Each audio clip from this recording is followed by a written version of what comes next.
Jadi apakah ulama yang terkenal, follower dan pengikutnya banyak, fasih waktu memberikan ilmu dan punya harta melimpah terancam menjadi ulama su? Baik, pertanyaannya bagus nih. Apakah secara global pertanyaannya apakah ulama yang banyak hartanya atau pengikutnya banyak, fasih menyampaikan ilmu itu eh, bisa dikatakan ulama su? Enggak juga, ya. Tidak, karena itu dikembalikan kepada masing-masing hati ulamanya, ya.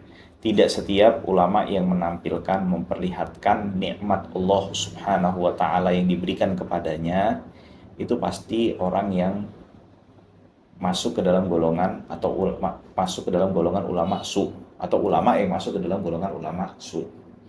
Seperti contoh sahabat yang mulia Abu Hurairah, yang dimana dahulu Abu Hurairah nih miskin banget, kondisinya papa banget, saking saking miskinnya disebutkan sampai beliau itu tidak mendapatkan makanan yang untuk dia makan, sehingga menjadikan dia kelaparan, yang kelaparan itu sampai menjadikan dia kelaparan, kelaparan itu sampai menjadikan dia pingsan, sampai dibilang oleh anak-anak kecil di kota Madinah sampai saat di kala itu disebut orang gila Abu Hurairah saat itu. Subhanallah, berjalannya waktu sepeninggalnya Rasulullah Shallallahu Alaihi Wasallam, dia diberikan tugas oleh Sayyidina Umar, ya, untuk menjadi pejabat di beberapa daerah yang ada di Jazirah Arab kala itu, yang sudah berhasil dibuka dan dikuasai oleh kaum muslimin. Nah, sehingga Abu Hurairah diberikan nikmat harta oleh Allah Subhanahu wa taala.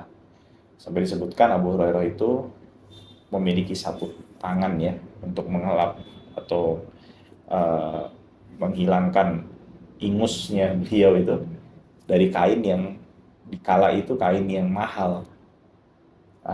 Terus apakah kita mengatakan Abu Hurairah ini justru ulama su? Kan enggak juga kan gitu ya. Ya, jadi itu kembali kepada masing-masing hati ulama yang diberikan ujian oleh Allah Subhanahu wa taala berupa pengikut yang banyak dan juga apa, harta dan jabatan yang tinggi. Ya banyak diantaranya juga, contoh ini tadi berkaitan dengan harta, masalah ketenaran.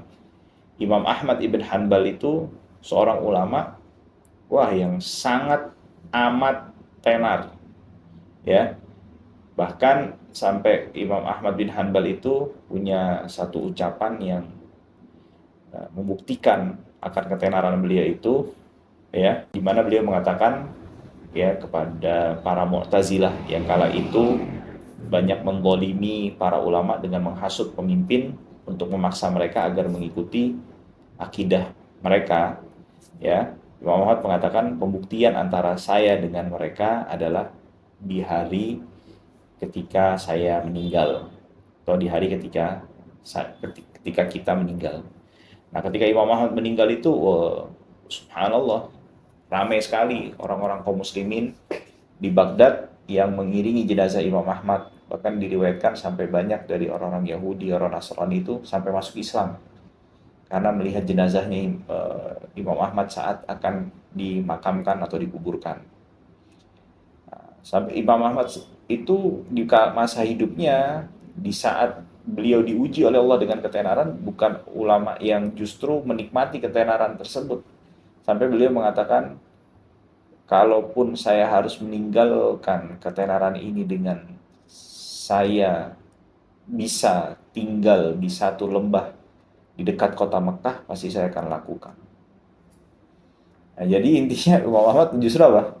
Diberikan ketenaran, tapi justru oleh Allah diberikan ketenaran oleh Allah, tapi beliau sendiri justru bukan orang yang membanggakan ketenaran tersebut, menyangka dirinya adalah sebagai orang yang memiliki kedudukan di sisi Allah Subhanahu wa taala.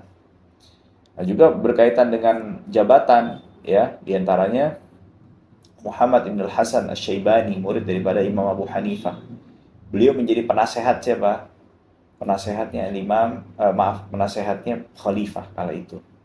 Nah, ini kalau penasehat ini pasti kan, ya, kedudukannya tinggi banget kan, nggak mungkin orang sembarangan, ya, dan pasti dia akan mendapatkan apa juga, penghormatan dari kedudukan yang dia miliki dan dia eh, jabat, ya. Tapi di saat bersamaan beliau bukanlah orang yang justru berbangga dengan jabatan yang beliau miliki. Bahkan beliau menulis kitab-kitab yang berkaitan tentang masalah zuhud, ya, dan seterusnya. Menunjukkan bahwasannya mereka semua ini, para ulama ini dan sahabat ini, tidak terperdaya dengan nikmat yang Allah Subhanahu wa taala berikan kepada mereka semua. Nah, intinya ini haruslah kita bersikap bijak, yang bagi kita orang awam yang sedang berinteraksi dan mengambil ilmu dari para ulama, kita yang justru harus bijak. Kita dituntut untuk bijak-bijak dalam hal apa? Ketika kita melihat bahwasannya, pertama ya, dari sisi ulama tersebut ada sikap yang menurut kita ini kurang baik, kita tetap menghormatinya, ya, tidak menjelekkannya, menjatuhkan kehormatannya. Dan yang ketiga, jangan meneladani dan mengikuti apa yang salah dari mereka. Paham ya? Nah, itu jadi 3 sikap itu. Nah, lalu jangan sampai ini menjadi sebuah alasan untuk kita, ya, atau sebagian orang, dia ulama dia memperlihatkan apa, bermewah-mewahan dengan dunia dan seterusnya. Terus jadi alasan kita nggak mau ngambil ilmu. Ini juga hal yang salah. Ya, hal yang serupa atau mirip dengan ini pernah terjadi pada seorang ulama namanya Sufyan ibn Uyainah. Sufyan ibn Uyainah ini, kata Imam Syafi'i, kalau bukan karena Sufyan dan Malik, Sufyan ini ada di Mekah, Malik ini ada di Madinah, la dha'a ilmul Hijaz. Ilmu Hijaz itu akan sirna dan hilang. Artinya apa? Beliau ini memegang peranan penting di dalam menjaga kelestarian ilmu yang diwariskan dari ulama-ulama yang ada di kota Mekah sampai kepada sahabat dan sampai kepada Nabi Muhammad SAW. Tapi orang ini apa? Orang ini sikapnya kasar kalau ngomong. Muridnya itu ketus, kalau ngomong ketus, kasar. Sampai murid-murid itu kadang-kadang ada yang nggak tahan sama dia. Dikarenakan kasarnya cara bicaranya Sufyan ibn Uyainah ini. Nah, pernah satu hari Imam Syafi'i itu menegur atau mengingatkan Sufyan ibn Uyainah. Hendaknya engkau kalau bisa itu ya merubah cara berbicaramu gitu. Karena orang banyak yang mengeluhkan tentang cara berbicaramu. Supaya orang bisa apa? Bisa lebih maksimal lagi mengambil ilmu. Ya, karena orang kan ketika mengambil ilmu ini butuh ketenangan kan, butuh kenyamanan. Kalau dia nggak nyaman dengan sikapnya, bagaimana dia mau mengambil ilmu kan? Ya. Kalau kata Sufyan bin Uyainah, justru mereka adalah orang yang bodoh katanya. Justru mereka adalah yang bodoh. Ya, justru mereka adalah orang yang bodoh. Kenapa? Mereka